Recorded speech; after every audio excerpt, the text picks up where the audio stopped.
السلام علیکم ناظرین، امید کرتا ہوں آپ سب خیریت سے ہوں گے۔ ناظرین گرامی، روح زمین پر حجر اسود جنت کی سکات کے طور پر خانہ کعبہ میں موجود ہے۔ اسی طرح اللہ تعالیٰ کے پیغمبر حضرت سلیمان علیہ السلام کی انگوٹھی کے بارے میں یہی بات کہی جاتی ہے کہ اس کو اللہ تعالیٰ نے جنت سے زمین پر اتارا تھا، لیکن اس انگوٹھی کے بارے میں اب تک یہ بات راضی ہے کہ حضرت سلیمان علیہ السلام کی وفات کے بعد یہ انگوٹھی کس کے پاس پہنچی اور یہ دوبارہ سے کب آشکار ہوگی۔ حضرت سلیمان علیہ السلام اللہ کے برگزیدہ نبی اور حضرت داؤد علیہ السلام کے فرزند ہیں۔ والد کے انتقال کے بعد کم عمری ہی میں تخت نشین ہو گئے۔ آپ علیہ السلام کا سلسلہ بنسب حضرت ابراہیم علیہ السلام سے جا ملتا ہے۔ سمجھا جاتا ہے کہ انہوں نے متحدہ اسرائیل پر 970 قبل از مسیح سے لے کر 931 قبل از مسیح تک حکومت کی۔ ان کے بعد اسرائیل کے دو حصے شمالی اور جنوبی ہو گئے۔ حضرت سلیمان علیہ السلام کو آقا دو جہاں حضرت محمد صلی اللہ علیہ وسلم سے بڑی محبت تھی۔ آپ علیہ السلام نے جو بشارت اپنی قوم کو دی، اس کے مطابق حضرت سلیمان علیہ السلام نے فرمایا، آپ صلی اللہ علیہ وسلم میرے محبوب اور میری جان ہیں۔ حضرت سلیمان علیہ السلام نے کعبۃ اللہ میں قیام نماز ظہر ادا فرمائی۔ اس کے بعد 5000 اونٹ، 5000 گائے اور 20000 دمبے اللہ کی راہ میں قربان کیے، اور پھر اپنی قوم اور اشرف المعززین کو مخاطب کر کے کہا کہ یہ وہ مقام ہے جہاں نبی کریم صلی اللہ علیہ وسلم کی ولادت ہوگی۔ حضرت جابر بن عبداللہ رضی اللہ تعالی عنہ سے روایت ہے کہ سرکار دو عالم صلی اللہ علیہ وسلم نے فرمایا کہ حضرت سلیمان بن داؤد علیہ السلام کی انگوٹھی کے نگینے میں لا الہ الا اللہ محمد الرسول اللہ نقش تھا۔ سرکار دو عالم صلی اللہ علیہ وسلم نے فرمایا کہ ان کی انگوٹھی کے نگینے کا رنگ آسمانی تھا، اس پر کلمہ طیبہ لکھا ہوا تھا۔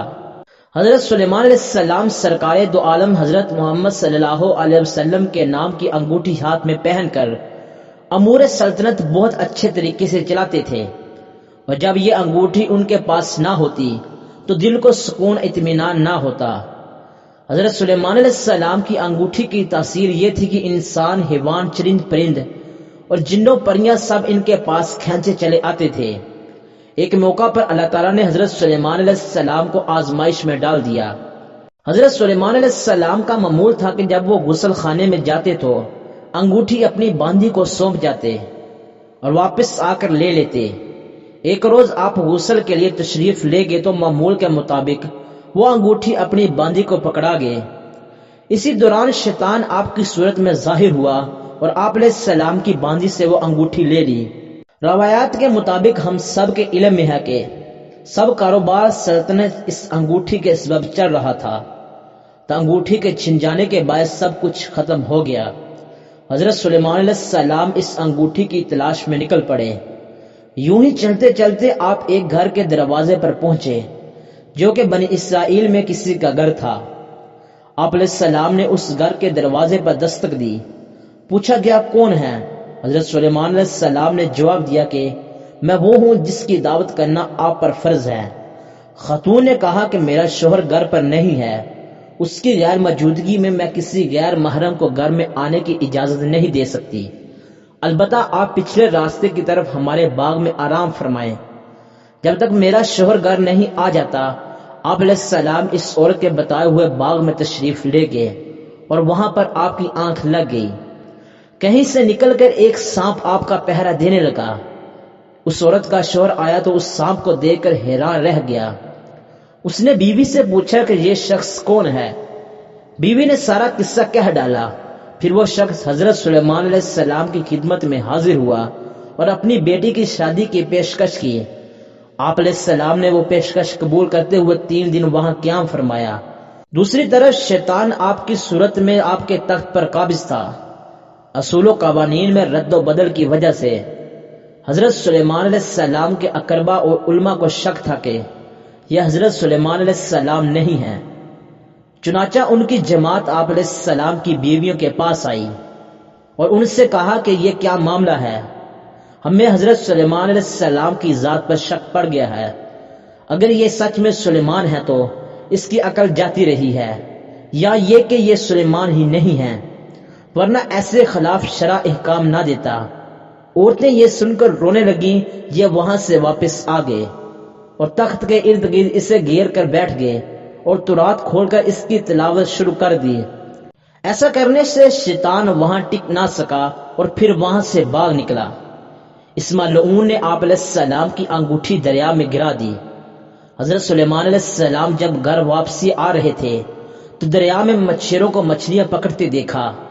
ان کے پاس آ کر ان سے ایک مچھلی مانگی اور اپنا نام بتایا۔ اس پر بعض لوگوں کو بڑا طیش آیا کہ دیکھو، بھیک مانگنے والا اپنے آپ کو سلیمان بتاتا ہے۔ انہوں نے آپ علیہ السلام کو مارنا پیٹنا شروع کر دیا۔ آپ علیہ السلام زخمی ہو کر کنارے پر جا کر اپنے زخموں کا خون دھونے لگے۔ بعض ماہگیروں کو آپ علیہ السلام پر رحم آ گیا کہ شاید ایک سائل کو خام خام مارا گیا ہے، جاؤ بھائی اسے 2 مچھلیاں دے آؤ، بھوکا ہے بھون کر کھائے گا۔ چنانچہ وہ مچھلیاں آپ علیہ السلام کو دے آئے۔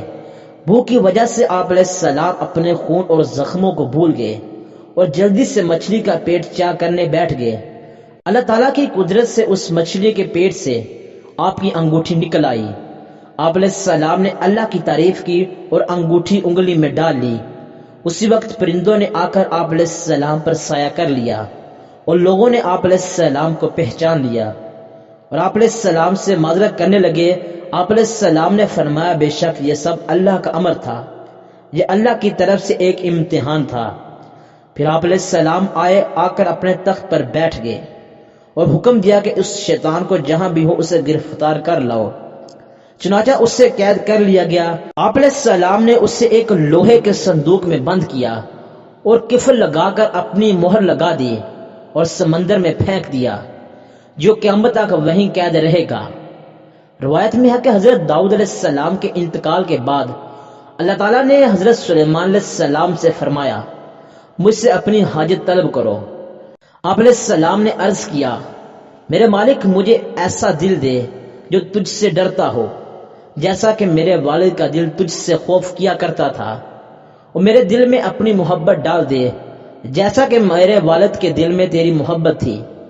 اس پر اللہ تعالیٰ بہت خوش ہوا کہ میرا بندہ میری عین عطا کے وقت بھی مجھ سے ڈرا اور میری محبت طلب کرتا ہے۔ مجھے اپنی ذات کی قسم میں اسے اتنی بڑی سلطنت دوں گا جو اس کے بعد کسی کو نہ ملے گی۔ پھر اللہ تعالیٰ نے ان کی ماتحتی میں ہوائیں کر دیں اور جنات کو بھی ان کا ماتحت بنا دیا، اور اسی قدر ملک و مال پر بھی انہیں حساب و قیامت سے آزاد کر دیا۔ ابن اسحاق میں ہے کہ حضرت داؤد علیہ السلام نے دعا کی کہ باری تعالیٰ سلیمان علیہ السلام سے اسی طرح لطف و کرم سے پیش آنا جیسا آج لطف و کرم تیرا مجھ پر رہا۔ تو وہی آئی، سلیمان علیہ السلام سے کہہ دو کہ وہ بھی اسی طرح میرا رہے جس طرح تو میرا رہا تھا، تو میں بھی اس کے ساتھ ہو جاؤں گا جیسا کہ تیرے ساتھ تھا۔ پھر جب حضرت سلیمان علیہ السلام نے اللہ کی محبت میں آ کر خوبصورت پیارے وفادار اور تیز رو گھوڑوں کو کاٹ ڈالا تو اللہ تبارک و تعالیٰ نے انہیں ان کے عوض بہتر عطا فرمائے، یعنی ہوا کو ان کے تابع فرما کر دیا، جو مہینے بھر کے راستے کو صبح کی ایک گھڑی کو طے کر لیتے تھے، اور اسی طرح شام کو جہاں کا ارادہ کرتے تھے ذرا سی دیر میں پہنچ جاتے تھے۔ جنات کو بھی حضرت سلیمان علیہ السلام کے تابع کر دیا گیا تھا۔ ان میں سے بعض اونچی لمبی سنگین اور پختہ عمارتیں بنانے کا کام سر انجام دیتے تھے، جو کہ انسانی طاقت سے باہر تھا۔ حضرت سلیمان علیہ السلام نے اپنے دور میں جنوں اور انسانوں کو جادو ٹونے سے باز رکھنے کے لیے کالے علم اور جادو کی کتابوں کو اپنے قبضے میں لے کر اپنے تختے کے نیچے دفن کر دیا تھا۔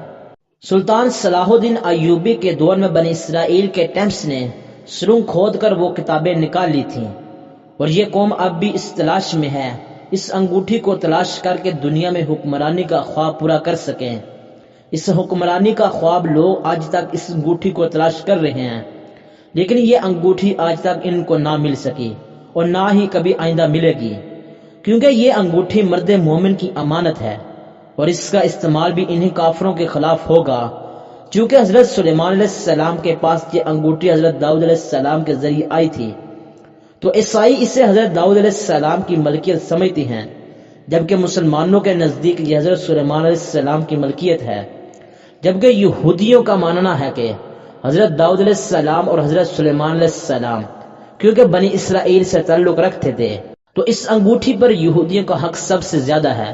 لہٰذا حضرت سلیمان علیہ السلام کی وفات کے بعد یہ انگوٹھی کہاں ہے اس کا علم اللہ کے سوا کسی کو بھی نہیں ہے، لیکن مختلف روایات میں یہ بات آتی ہے کہ قیامت کے قریب یہ انگوٹھی دوبارہ سے ظاہر ہوگی اور اس پر لگی حق تعالیٰ کی مہر کے باعث یہ حق و باطل کو الگ الگ کر دے گی۔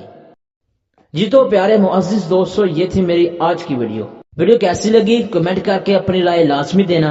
ملتے ہیں نیکسٹ ویڈیو میں، تب تک کے لیے اپنا اور اپنے پیاروں کا خیال رکھیے گا۔ اللہ حافظ۔